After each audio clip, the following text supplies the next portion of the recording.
નમસ્કાર દર્શક મિત્રો, હું છું જયદીપ શુક્લા. આપ નિહાળી રહ્યા છો ક્રાઇમ પેટ્રોલિંગ ન્યૂઝ. એમાં આપણું ખૂબ સ્વાગત છે. અમારી ક્રાઇમ પેટ્રોલિંગ ન્યૂઝ યુટ્યુબ ઉપર લાઈક શેર કરો અને સબસ્ક્રાઈબ કરો, જેથી કરી અવાનવા સમાચાર તમારી પાસે પહોંચી શકે. Jaydeep Shukla crime reporter. આજે કડી શહેર છે. કડી શહેરની અંદર, કડી જે મહેસાણા જિલ્લાની અંદર આવેલું કડી તાલુકો કહેવાય છે અને કડી સિટી કહેવાય છે. ત્યાં એક સમસ્યા છે, રસ્તા તૂટેલા છે, રસ્તાનું કોઈ સમારકામ થતું નથી. પ્રજા ત્રાહિમામ પોકારી રહી છે. આપણી સાથે જોડાઈ ગયા છે એક મહાનુભાવ. બોલો, તમારું નામ શું છે? આ રસ્તા વિશે તમે શું કહેવા માગો છો? રસ્તો છેલ્લા 2012-13ની અંદર જે એવો ખાડા કચરિયારો છે, વાહનવાળા પરેશાન થઈ ગયેલા છે. ચોમાસાની અંદર મોટા મોટા ખાડા પડે છે.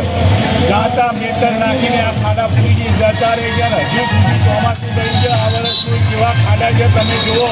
હનુમાન દાદા આગળ 2 દિવસ મોર ખાડી એક સાધારણ થોડી કંપનીઓ રેત નાખે, ડામરનો રોડ બનાવીને જતા રહ્યા છે. આગળનો રોડ એમને એમ ખાડાવાળો છે. નગરપાલિકાનો ભ્રષ્ટાચાર એટલો બધો વધી ગયો છે કે આજ સુધી કંઈ નહીં કર્યું. 2013 પછીનો રોડ આ એમને એમ જ છે, ખાડા કચરિયાવાળો. આજ પછી નગરપાલિકાના કર્મચારીઓ એ કશું જ કરતા નથી. નગરપાલિકા એમ કહે છે કે આ રોડ અમારો નથી, તાલુકા પંચાયત કહે છે કે આ રોડ અમારો નથી. તો આ રોડ છે કોનો એ તો અમને જાણ કરો. તમે બધા ભેગા થઈ.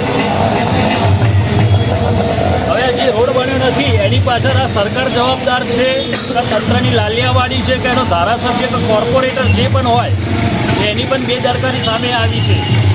તમે આ રોડનો દર વર્ષે કાગળ ઉપર તો બની જ ગયેલો હશે, બરાબર. એ ભ્રષ્ટાચાર કોને કર્યો છે? ટીડીઆઈ કર્યો છે કે પ્રમુખે કર્યો છે? એ તો તમે જાણ કરાવો પબ્લિકને. કોઈ કહેતા કોઈ જવાબ નથી આવતું. ગમે ત્યારે અમે પૂછીએ એટલે કે આગળ જાઓ બસ એટલું જ કહે છે. ટ્રેક્ટરવાળા આવે છે, થોડા મેટલ નાખીને જતા રહે છે.